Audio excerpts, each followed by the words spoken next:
Well, what a way to start a Friday. Audience members out there, I can't believe this. I have a person I'm very fortunate enough to call a friend, but a mentor that I've followed for a number of years.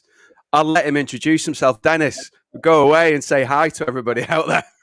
Hello, everyone. I'm Dennis Wakabayshi. As mentioned, I'm one of Paul's friends, and it's an amazing adventure exploring all these new platforms and audiences with Paul. And I couldn't be anything more than just completely grateful, Paul, for you having me on today.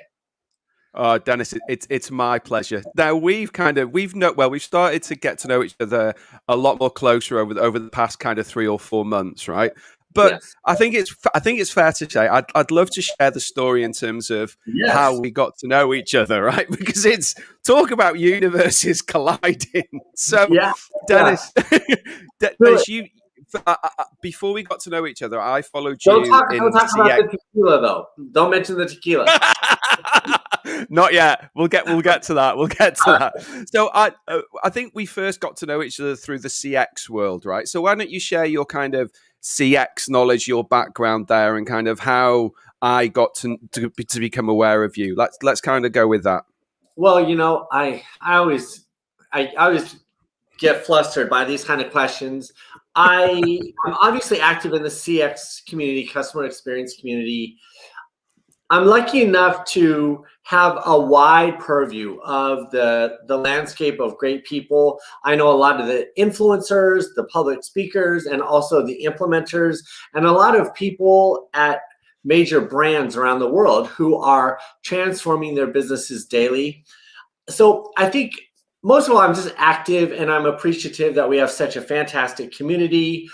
Obviously, I've posted quite a bit on social media. So a lot of people think of me. I think if you think about customer experience, I would hope that most people would think of my name in that context. But overall, I'm very active, and I like working with great people, which is how I came to you. Well, I don't know about great, but I think you've fallen short with working with me being great. And then I think probably at the start of this year, correct me if I'm wrong, somebody dropped an idea to you about podcasting, right? Somebody said, "Oh, have you looked at podcasting?" And it just kind of grew from there, right? Is that right? Sure. Yeah. I think that I've known the podcasting was a thing. I really was curious about how to cut through the clutter. I admire you. I think you've diversified the podcasting and turned it into so much more of a media vehicle than a lot of other people. So congratulations there.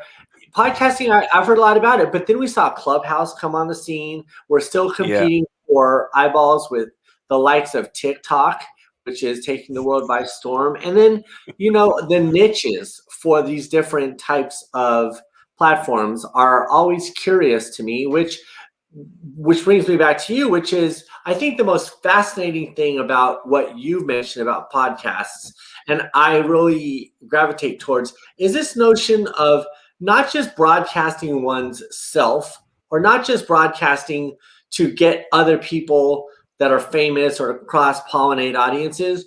But what I love is you have this business context where you actually turn the everyday working hero into a personality or a celebrity on air. And I just think that's fascinating. It's brilliant, actually.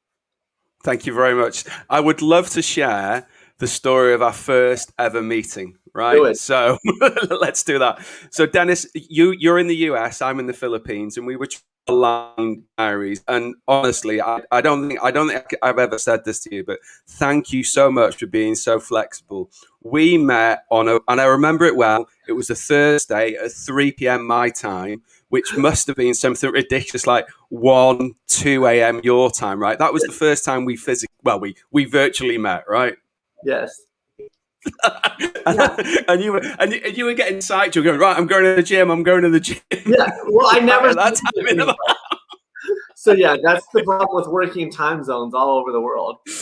Exactly. And then we vibe very similarly. You are a fantastic person. You're very positive. You're very upbeat, and we kind of share some of the same habits. And then we got into the podcasting discussion, and I remember saying, and it was wonderful just to watch your face.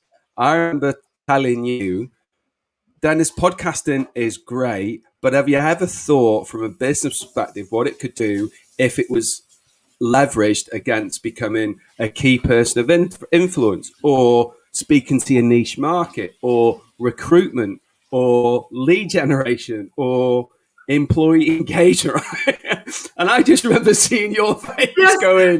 Even now, what's going through my mind is, yes, recruitment. Why didn't we talk about this sooner? I mean, the podcast format, creating a radio show or a podcast show or a library of content made by the voices of key leaders at an organization is probably one of the more powerful and untouched realms of communication that I've ever heard of. And I can't believe it's been sitting there in front of us all this time. And it just took somebody, a genius like you, to put these together and create something so powerful. Can we just pause and think about that? Of course. So let's say I'm a CEO or a CFO or a chief people officer, or you know what? My brain's already ticking. If I'm a diversity and inclusion leader in an organization, I have a mandate or remit to bridge cultural boundaries, bridge all kinds of differences of opinion, to create inclusivity, but not at the expense of diversity.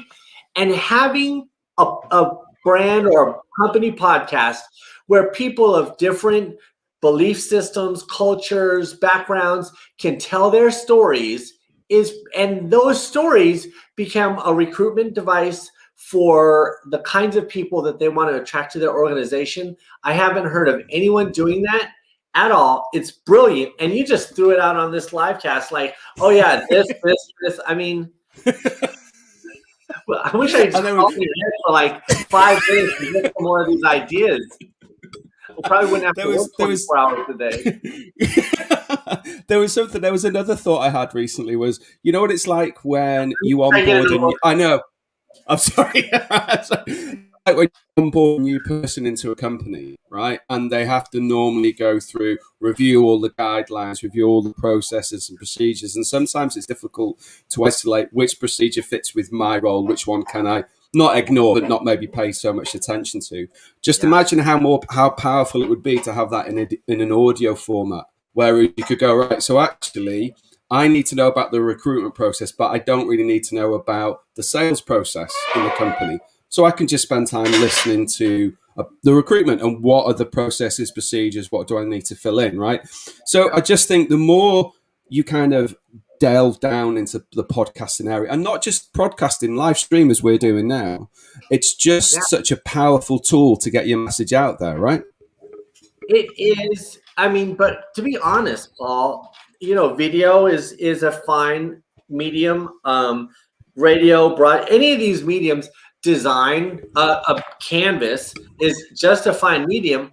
But what I really like is your unique approach. I mean, you've articulated a couple of ideas here, but your unique approach to making everyday working people celebrities within their own organization or in their own sphere of influence, or leaders in terms of thought leadership that's relevant and focused at the people that matter most. I mean, maybe it's my customer experience proclivity that causes me to think this way. But really, honestly, if you just doing what you said, creating a library of content, voices from one company, every company, now that I think about it, and I'm going to tell everybody this year, needs to have a company podcast. I mean, it's like ripe for good things to happen to all people that engage that way. Yeah, you listen, I don't want to blow my own trumpet, but you're absolutely right. And I think there was, I think you shared an article on LinkedIn last week or the week before. I think it was, I forget which newspaper it was in the US, but they were saying that the podcasting as a platform for engagement as well, not just, lead generation, but engagement, just exactly along the lines you're talking about there. I think it was something where currently maybe only 5, maybe 10% of companies are looking into it. I just think it's a huge market in terms of just getting your message out there and engaging with your employees. But as you say it there, which I think is a wonderful phrase, making everyday employees the heroes of the piece, getting the spotlight on them, right? That's because that really, imagine, right? Just imagine listening to a podcast and suddenly a name is mentioned of a person you work with. I just think that's so powerful, and just in terms of the recognition for employees, it's kind of off the charts, right? It really is. And if we're going to unpack that, here's the thing. I talk to C-suite leaders at Fortune 1000 brands every single day. In fact, the rest of my day is C-suite leaders from different categories, industries. And if we're being honest, those voices matter, of course.